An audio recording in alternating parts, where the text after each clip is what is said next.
Hello viewers, my name is Sanritamjeet and you're watching Sanrita Television. Hope you all are well and living in the best of your health except ninth class because 28 को होने वाले हैं इनके papers और पहला paper है bio का और आपको समझ नहीं आ रहा कि अब पेपर कैसे पास किया जाए, क्या होगा, कैसा होगा. तो students don't worry, I am here to guide you in a best way. I will try my best to remove your anxiety. So let's move and learn which things you need to know before attempting biology paper. But before that, I will request my new viewers, please subscribe my channel so that notification of my every new video can be reached towards you. Thank you. जी तो viewers, सबसे पहले तो आपको tension लेना बंद करना होगी because in stress you can't do your best. अगर आप स्ट्रेस में होंगे तो आपके पेपर्स की तैयारी भी अच्छे से नहीं हो पाएगी. और कोशिश करें कि जब भी आप लोग स्टडी करें तो अपने पास कुछ ना कुछ खाने को ज़रूर रखें क्योंकि स्टडी करते हुए भूख बहुत ज़्यादा लगती है. तो ये थी पहली चीज़ जो आपको ज़रूर करना होगी. सेकेंडली स्टूडेंट, जब तक आपके एग्ज़ाम्स ओवर नहीं हो जाते तब तक आपको अपने आसपास वालों से डिस्कनेक्ट होना पड़ेगा because time is already very short and as far as I know 60% students की तैयारी उतनी अच्छी नहीं है जितनी होनी चाहिए.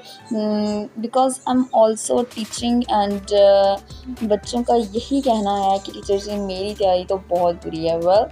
इस थोड़े से अरसे में भी बहुत कुछ सीखा जा सकता है. So let's move. जी तो व्यूअर्स, अब हम बात करेंगे पेपर प्रेजेंटेशन की and it's the most important part of your study. It's very very important for the good impression of your paper because अगर आपका नीट वर्क होगा तो आपकी छोटी मोटी गलतियां इग्नोर हो जाती हैं, एग्जामिनर इग्नोर कर देता है. बट अगर आपने जगह जगह कटिंग्स की होंगी और आप लोगों ने रिमूव किया होगा, नीट वर्क नहीं होगा, तो उनकी नज़र पहले आपकी गलती पर जाएगी और फिर आपके दिए हुए जवाब पर. आपका टाइम वेस्ट किए बगैर सीखते हैं पेपर प्रेजेंट. जी तो व्यूअर्स, आज मैं आप लोगों को बताऊंगी कि उर्दू पेपर प्रेजेंटेशन हम किस तरह करते हैं. मसलन कि आज मैं आपको सब्जेक्ट बायोलॉजी के बारे में बताने जा रही हूँ बिकॉज इसका पेपर होने वाला है. तो बहुत सारे बच्चे परेशान हैं. तो ये इंग्लिश मीडियम और उर्दू मीडियम दोनों तरह के बच्चों के लिए है. तो सबसे पहले मैं बताऊंगी उर्दू मीडियम बच्चों के लिए. तो स्टूडेंट, सबसे पहले आपको हिस्सा दोम लिखना होगा बिकॉज हिस्सा अव्वल जो है वो आपका एमसीक्यूज़ का होता है. तो उसके बाद आप फॉर एग्ज़ाम्पल आपने फर्स्ट सवाल नंबर 2 है तो उसका पहला पार्ट जो है वो होगा एंडोसाइटोसिस और एक्सोसाइटोसिस में फ़र्क बयान करें. तो ये आपका पहला क्वेश्चन होगा. तो इसको आपने इस तरह लिखना है कुछ और साथ में अंडरलाइनिंग्स भी करनी है, इससे आपका क्वेश्चन नीट हो जाता है. और व्यूअर्स, आपने एक और बात याद रखनी है कि जब भी आप लोगों को फ़र्क दिया जाता है किसी भी दो चीज़ों में तो आपने उसको लाइन लगाकर जो है वो उसका डिफरेंस देना है क्योंकि इससे वाज़िया उसका डिफरेंस हमें जो है वो पता चल जाता है. इस तरह इसकी मैंने ये देखिए ये डिफरेंस दिए हैं मैंने दो. इसके अलावा इसकी मिसाल के लिए मैंने एक डायग्राम बनाई है. डायग्राम को मोस्टली बॉक्स के अंदर बंद कर दिया जाए तो ज़्यादा बेहतर होता है, लेकिन मैंने यहाँ पे बॉक्स में बंद नहीं किया. मैंने यहाँ पे बस ये 2 लाइंस लगा दी हैं बिकॉज मुझे लेबलिंग करनी थी ताकि मुझे प्रॉब्लम. जी तो अब आगे चलते हैं. अब है लॉन्ग क्वेश्चन की प्रेजेंटेशन. ये देखिए मैंने लिखा हुआ है तफसीली सवाल. तो यहाँ पे ये सवाल नंबर 3 होगा और उसका ए बी पार्ट जैसे होता है इंग्लिश में, इसी तरह इसका अलिफ पार्ट है. तो क्वेश्चन है बायोलॉजी की तारीफ़ करें और इसकी 3 डिविजन्स पर नोट लिखें. तो ये देखिए ये तारीफ़ मैंने इसमें इसकी इन्वर्टेड कॉमास में लिख दी है.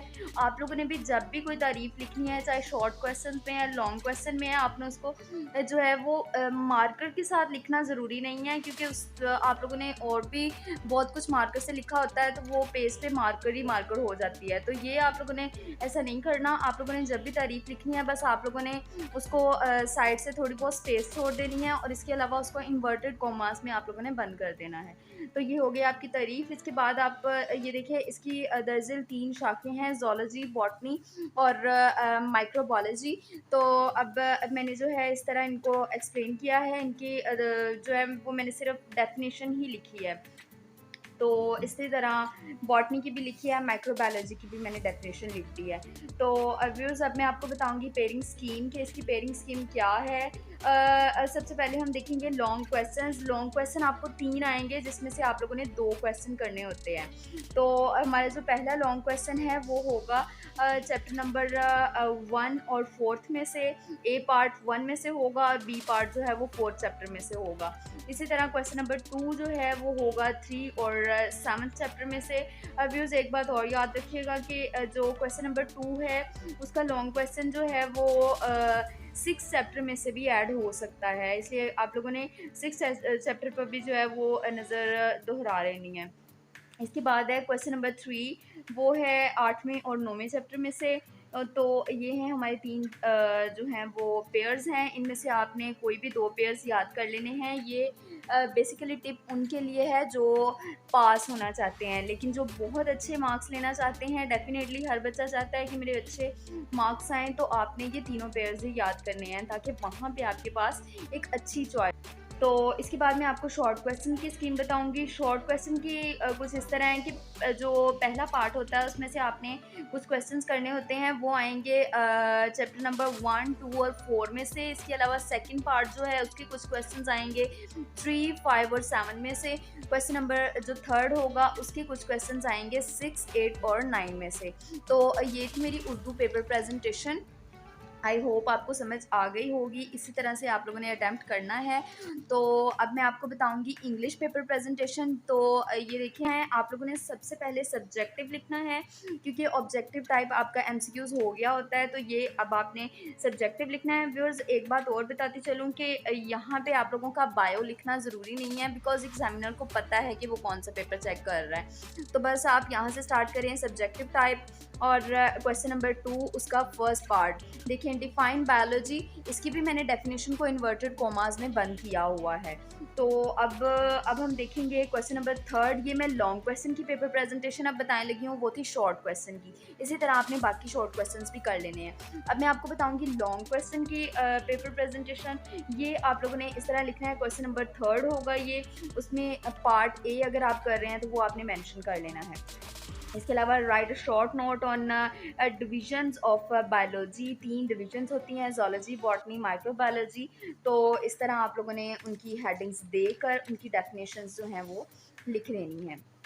अब ये देखें, इनको मैंने अंडरलाइन भी किया हुआ है। तो स्टूडेंट्स आप लोगों ने जो है वो कोशिश करनी है कि जो भी हेडिंग्स वगैरह दें, जो भी आप लोग पेपर प्रेजेंटेशन दें, वो लाइनिंग का जो अंडरलाइनिंग का सेशन जो है वो आप लोग बाद में करें, क्योंकि साथ साथ बार बार मार्कर पकड़ना, स्केल पकड़ना ये डिफ़िकल्ट हो जाता है और टाइम भी वेस्ट होता है। तो इसलिए आप बस हेडिंग्स लिख लिया करें, लेकिन अंडरलाइनिंग जो है वो लास्ट पे पेपर पे किया करें। और इसी तरह अब मैं आपको पेयरिंग स्कीम बताऊंगी। पेयरिंग स्कीम जो है वो सबसे पहले शॉर्ट क्वेश्चंस की बता देती हूँ। क्वेश्चन नंबर 2 जो है उसके कुछ क्वेश्चंस फर्स्ट, सेकंड और फोर्थ चैप्टर में से आएंगे। क्वेश्चन नंबर 3 में से जो कुछ क्वेश्चंस होंगे वो आप लोगों के आएंगे 3rd, 5th और 7th चैप्टर में से।